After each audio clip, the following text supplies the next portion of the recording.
Hello friends, అందరికీ నమస్కారం. Telugu life story వింటున్న ప్రతి ఒక్కరికి థ్యాంక్ యూ సో మచ్. ఈ స్టోరీ ఏమిటి అంటే ఆన్‌లైన్ ఫ్రెండ్స్. ఈ సోషల్ మీడియా ఫ్రెండ్స్. సో, అందులో గనక ఎవరైనా పరిచయం అయితే లేదా ఒకవేళ అందులో పోయినప్పుడు సోషల్ మీడియా వాళ్ళు ఎలా ఉంటారు? ఆన్‌లైన్ ఫ్రెండ్‌షిప్ ఎలా ఉంటది? అంటే దాని గురించి కొన్ని చెప్పుకుందాం. మీరు గనక పూర్తిగా వింటే మాత్రం మీకు ప్రతి ఒక్కరికి కృతజ్ఞతలు. ఎందుకంటే కాస్త సమయం ఇచ్చి పూర్తిగా విన్నందుకు. సరే. ఇప్పుడు సోషల్ మీడియాలో వాళ్ళు ఎలా ఉంటారో అవతల వ్యక్తితో ఫ్రెండ్‌షిప్ చేయొచ్చా? చేయొద్దా? ఒకవేళ వాళ్ళు మంచివాళ్ళా? చెడ్డవాళ్ళా? ఇలాంటివి వందల డౌట్స్ ఉంటాయి. సో, వాళ్ళు ఎలా ఉంటారనేది మీకు తెలవదు కాబట్టి, ఎలా ఉంటారు? ఎలా లేదు? అందులో ఫ్రెండ్‌షిప్ చేయొచ్చా? చేయకూడదా? అనేది మాట్లాడుకుంటే ఆన్‌లైన్‌లో ఫ్రెండ్‌షిప్ కూడంగా బావుంటది. మీరు ఏ యాప్‌లో కూడంగా పోయినా సరే, ఈ ఫేస్‌బుక్ గానీ, ఇన్‌స్టాగ్రామ్ గానీ, ఇంకా సంథింగ్ ఇంకా వేరేది గానీ, మీరు ఏదైనా ఆన్‌లైన్‌లో ఫ్రెండ్‌షిప్ గనక చేస్తుంటే కొందరు బావుంటారు, కొందరు చెడుగా ఉంటారు. అందరూ ఒకటే మైండ్ సెట్‌లో ఉండరు కాబట్టి, వాళ్ళ గురించి నీకు కన్ఫర్మ్‌గా తెలవది. నీ గురించి ఫుల్ క్లారిటీ వాళ్ళకి తెలవదు. అలాంటప్పుడు నమ్మాలా? నమ్మకూడదా? అంటే నమ్మొచ్చు. నీ మీద డిపెండు. నమ్మకపోవచ్చు. నీ మీద డిపెండు. నీకు నమ్మకం నీకు కన్ఫర్మ్ అయితే ఎవరినైనా నమ్మొచ్చు. ఒకవేళ నీకు డౌట్ ఉంటే ఎవరిని నమ్మకు. ఫస్ట్ నువ్వు క్లారిటీ అనేది నీకుండాలి. అవతల వ్యక్తి మంచివారా? చెడ్డవారా? అనేది ఫుల్లు న్యూ నీది నువ్వే థింక్ చేసుకోవాలి. నీకే అనిపించాలి. అవతల వ్యక్తి ఇంకొక వ్యక్తికి మంచిగా అనిపించి నీకు చెడుగా అనిపిస్తున్నారంటే లైట్ తీసుకోవాలి. సింపుల్. ఇదంతా పక్కన పెడితే ఆన్‌లైన్‌లో ఫ్రెండ్‌షిప్ చేయొచ్చా? చేయకూడదా? అంటే 50% చేయొచ్చు. ఇంకా 50% చేయకూడదు. రియల్ లైఫ్‌లో గానీ, సోషల్ మీడియాలో గానీ అందరూ మంచి వాళ్ళే ఉండరు. అందరూ చెడ్డవాళ్ళే ఉండరు. ఇక్కడ రియల్ లైఫ్‌లో ఎలా ఉంటదో అక్కడ కూడా అలాగే ఉంటది. మీరు ఏదైతే ఫోన్‌లో ఒకవేళ మీరు రియల్ లైఫ్‌లో ఎలా ఫ్రెండ్‌షిప్ చేస్తారో అక్కడ ఆన్‌లైన్‌లో కూడా అలాగే చేయొచ్చు. నమ్మకమే గొప్ప అంటారు కదా! నువ్వు ఎంతవరకు నమ్మకంతో ఉంటావో వాళ్ళు కూడా అంతే ఉంటారు. నువ్వు ఏ విధంగా వాళ్ళని ట్రీట్ చేస్తావో వాళ్ళు నిన్ను అదే రకంగా ట్రీట్ చేస్తారు. ఒకవేళ ఆన్‌లైన్‌లో నమ్మొచ్చట 100% 90% మంచి వాళ్ళే ఉంటారు. 10% ఎవరో ఒకరు చెడ్డవాళ్ళు ఉంటారు. అసలు చెడ్డవాళ్ళు ఎలా ఉంటారు అంటే, మేబీ నిన్ను నమ్మించి మోసం చేయొచ్చు. నిన్ను ప్రేమ అని ఆ ప్రేమలో దింపేసి నీతో డబ్బులు లాక్కోవచ్చు. లేదా ఇంకేదైనా నీ మనసుని గాయపరచవచ్చు. లేదా నిన్ను బ్లాక్‌మెయిల్‌గా స్టార్టింగ్‌లో పరిచయం అయ్యి, లేదా నిన్ను మనస్పూర్వకంగా ఎక్కువ నమ్మించేసి తర్వాత నిన్ను బ్లాక్‌మెయిల్ చేయొచ్చు. ఇలా 10% మాత్రమే ఉంటారు. అందరూ ఉండరు. 90% మాత్రం చాలా మంచి వాళ్ళు ఉంటారు. ఒకవేళ నీకు ఇష్టం లేకున్నా లైట్ తీసుకునే వాళ్ళు ఉంటారు అందులో. ఆన్‌లైన్‌లో ఒక గ్రూప్‌లో మీరు జాయిన్ అయినటప్పుడు 10 మంది ఉన్నారనుకోండి. 10 మంది ఉన్నారు అనుకుందాం. ఆ 10 మందిలో ఎవడో ఒక్కడు మాత్రమే చెడ్డవాడుంటాడు. ఆ ఒక్కడి వల్లనే 9 మందికి బ్యాడ్ నేమ్ వస్తుంది. ఒక్కరు చేశారు కదా అని అందరూ కన్వే చేసుకుంటారు. అది ఎందులోనైనా సరే. 10% మాత్రమే ఆన్‌లైన్‌లో బాగుండరు. మిగతా 90% ఖచ్చితంగా బావుంటారు. నీ రియల్ లైఫ్‌లో ఏ విధంగా అయితే ఉంటావో అక్కడ కూడా ఆ విధంగానే ఉంటారు. సాయం కూడా చేస్తారు. మంచి వాళ్ళు ఉంటారు. నువ్వు ఎలా అయితే వాళ్ళతో ఫ్రెండ్‌షిప్ చేస్తావో నీ క్యారెక్టర్ బట్టి వాళ్ళు కూడా ఉంటారు. నువ్వు సాయం చేస్తుంటే నీకు నమ్మకస్తుత మనిషి అయితే చేయొచ్చు. తప్పేం లేదు. వాళ్ళు నిన్ను చేస్తారేమో మేబీ. నమ్మడం మొదలుపెడితే వాళ్ళు కూడా నమ్మడం మొదలుపెడతారు. నువ్వు కేర్ చేయడం మొదలుపెడితే అవతల వ్యక్తి కూడా కేర్ చేయడం మొదలుపెడతారు. ఒకవేళ నువ్వు ఓయ్ దూరమే గదా! అని నువ్వు లైట్‌గా తీసుకుంటే వాళ్ళు నిన్ను లైట్ తీసుకుంటారు. అదంతా పక్కన పెడితే ఇంకా అర్థమయ్యేలా చెప్పాలంటే ఫర్ ఎగ్జాంపుల్ మీరు ఒక యాప్‌లో పోయారు. అందులో ఒక టీమ్, ఒక గ్రూప్ ఉంది అనుకుందాం. ఇది ఆన్‌లైన్ ఫ్రెండ్‌షిప్ గురించి మాత్రమే. అక్కడ పోయిన తర్వాత ఆల్రెడీ ముందుగానే ఎవరో నలుగురు ఫ్రెండ్సో, 5 మంది ఫ్రెండ్సో, 10 మంది ఫ్రెండ్స్ ఉండే ఉంటారు. అందులో నువ్వు పోయిన తర్వాత అందరూ ఉన్నప్పుడు మీరు మంచిగా మాట్లాడతారు. కొత్త పరిచయం కదా! అందరూ బావుంటారు. అందరూ బాగానే మాట్లాడతారు. ఒక రిలేషన్‌షిప్ బాండింగ్ బానే ఉంటది. కానీ ఆ 10 మందిలో ఒక గ్రూప్‌లో జాయిన్ అయిన తర్వాత ప్రతి ఒక్కరిని మనసుకి కనెక్ట్ అవుతారా? కారు. ప్రతి ఒక్కరితోను క్లోజ్ ఉంటావా? ఉండవు. ఎవరో ఒకరో, ఇద్దరో, ముగ్గురో నీకెవరైతే ఇష్టమో వాళ్ళతోనే ఎక్కువ టైమ్ స్పెండ్ చేస్తావు. నీకెవరైతే మాట్లాడాలనిపిస్తే వాళ్ళతోనే ఎక్కువ ఫ్రెండ్‌షిప్ చేస్తావు. ఏదైనా ఒక గ్రూప్‌లో పోయిన తర్వాత నీకు నచ్చిన వాళ్ళతో మాట్లాడుతావు, ఉంటావు. నచ్చని వాళ్ళతో మాట్లాడవుగా. అలా అని ఇప్పుడు వాళ్ళు మంచిగా మాట్లాడుతున్నారని నెగెటివ్ కూడా థింక్ చేయొద్దు. అలా అని మరింత పాజిటివ్ కూడా థింక్ చేయొద్దు. నీ లిమిట్స్ నువ్వు క్రాస్ చేసుకోవచ్చు.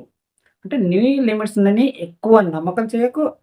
తక్కువ కూడంగా నువ్వు బ్యాడ్ కూడంగా థింక్ చేయకు. కొందరు నువ్వు సాయం చేసి చూడు ఒక్కసారి. వాళ్ళు కూడా చేస్తారా లేదా అని తెలిసిపోతుంది. నువ్వు వాళ్ళని మోసం చేసిన తర్వాత వాళ్ళు ఎలా ఉంటారో, నువ్వెక్కడో ఉంటావు. కానీ నిన్ను సహాయపడే వాళ్ళు చాలామంది ఉంటారు.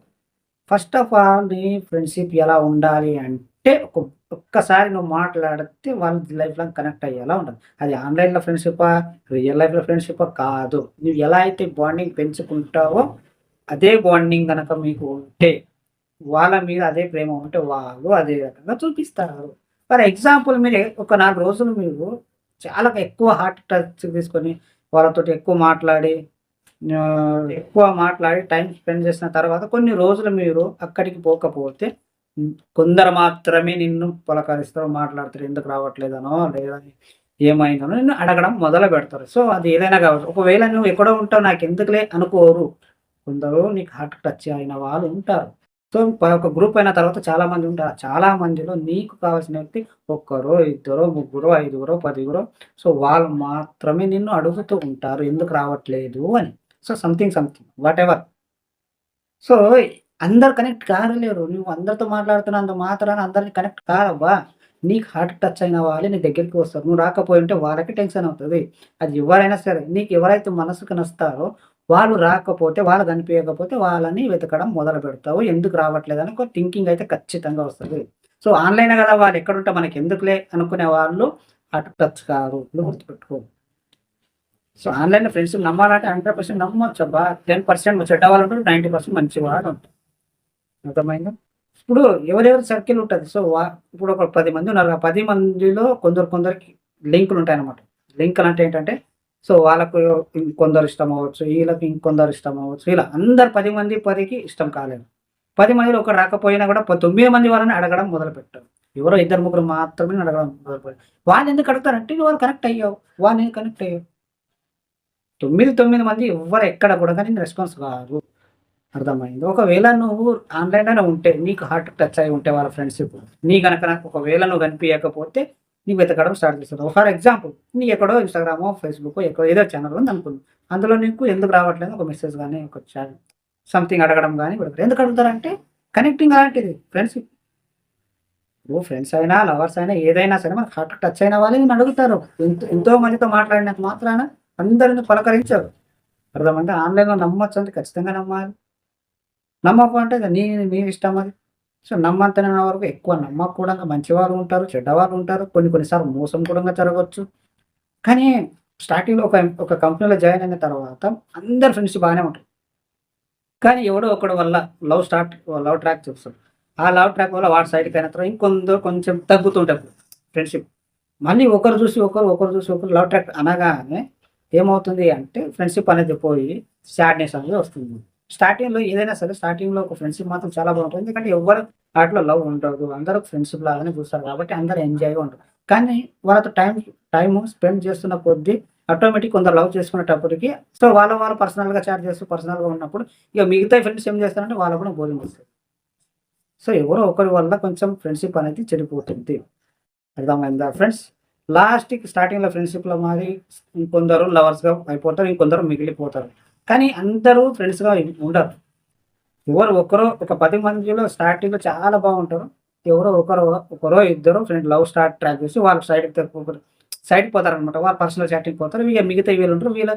అంతా అందరూ ఫస్ట్ ఫ్రెండ్‌షిప్ చేస్తూ అందరూ ఇగ లవ్ చేసుకుంటూ పోతుంటే ఆ ఫ్రెండ్‌షిపే మిగలదు. సో, ఫ్రెండ్స్ లాగా ఉందాం బావుంటది. ఎందుకు అంటే అందరూ లవ్‌లో పడుతున్నప్పుడు ఆ ఫ్రెండ్‌షిప్ అనే వాల్యూ ఉండదు కాబట్టి ఫ్రెండ్‌షిప్ ఈజ్ మోస్ట్ ఇంపార్టెంట్. ఫ్రెండ్‌షిప్‌లో అన్నంత ఎంజాయ్‌మెంట్ లవ్‌లో ఉండదు కాబట్టి ఫ్రెండ్‌షిప్‌ని పాడు చేసుకోవద్దు. లవ్ అయితది కదా అని ఎగేసుకుంటూ లవ్ చేయకండి. ఎందుకంటే ఫ్రెండ్‌షిప్ చేసేటప్పుడు స్టార్టింగ్‌లో ఎందుకు లవ్ చేయరు తెలుసా? వాళ్ళ గురించి తెలవదు కాబట్టి.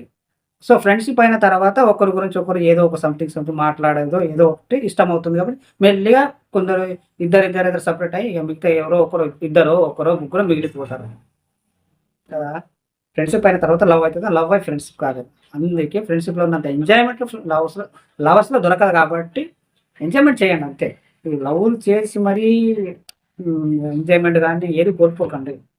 ఎంజాయ్ ఫ్రెండ్‌షిప్‌లో ఉన్నంత ఎంజాయ్‌మెంట్ అది అమ్మాయి అయినా సరే, అబ్బాయి అయినా సరే. నేను అమ్మాయి, అబ్బాయి గురించి మళ్ళీ నెక్స్ట్ వీడియోలో చేద్దాం. వాళ్ళ ఫ్రెండ్‌షిప్ గురించి అమ్మాయి, అబ్బాయి ఫ్రెండ్‌షిప్ గురించి నెక్స్ట్ వీడియోలో చేస్తా. కానీ ఒకవేళ గనక మీరు ఫ్రెండ్‌షిప్ గనక చేస్తే ఫ్రెండ్‌షిప్ లాగానే ఉంటుంది. చాలా బావుంటది. ఎలా అంటే అలా మాట్లాడొచ్చు. కానీ లవర్స్‌లో అలా కాదే. చీటికి మాటికి అలగడం ఉంటది. గొడవలు ఉంటాయి. సో, అందరు ఫ్రెండ్స్‌గా ఉంటే చాలా బావుంటుంది. ఒకవేళ నీకు ఆన్‌లైన్‌లో హార్ట్‌కి టచ్ అయిన వాళ్ళు ఉంటే నమ్మండి తప్పే లేదు. ఒకవేళ డైరెక్ట్‌గా మీట్ అవుతారంటే వాళ్ళ మీద నమ్మకం ఉంటే ఇద్దరి మనసులో ఒకటుంటే ఎంత దూరంలో ఉన్నా సరే మాట్లాడుకోవచ్చు, మీట్ అవ్వచ్చు. ఒకరు ఫంక్షన్‌కి ఒకరు వెళ్ళొచ్చు. ఆ బాండింగే వేరుంటది. ఫస్ట్ నువ్వు పెంచుకోవడం మొదలుపెడితే వాళ్ళు కూడా నేను పెంచుకోవడం మొదలుపెడతారు. నువ్వు దూరం చేసుకోవాలనుకుంటే లైట్ తీసుకుని వాళ్ళు దూరం దూరం చేసుకుంటారు, లైట్ తీసుకుంటారు. సో, వాళ్ళు పెంచుకోకపోయినా నువ్వు పెంచుకోవాలి అంటే వాళ్ళు నీకు కావాలంటే నువ్వు పెంచుకోవాలి తప్పదు. వద్దు వాళ్ళు నాకు పట్టించుకోవట్లేదు నేనెందుకు పట్టించుకోవాలంటే వదిలేసేయి. వాళ్ళు కావాలన్నప్పుడు వాళ్ళు కేర్ చేయలేనప్పుడు కూడా నువ్వు కేర్ చేస్తేనే వాళ్ళు నీ దగ్గరికొస్తారు. సో, నాకు వద్దే వద్దా అంటే ఇద్దరు బ్రేకప్ అక్కడనే అయిపోతది ఫ్రెండ్‌షిప్. అర్థమైందా ఫ్రెండ్స్? ఈ స్టోరీ గనక మీకెలా అనిపించిందని కామెంట్ రూపంలో తెలియచేయండి. పూర్తిగా విన్న ప్రతి ఒక్కరికి థాంక్ యూ సో మచ్.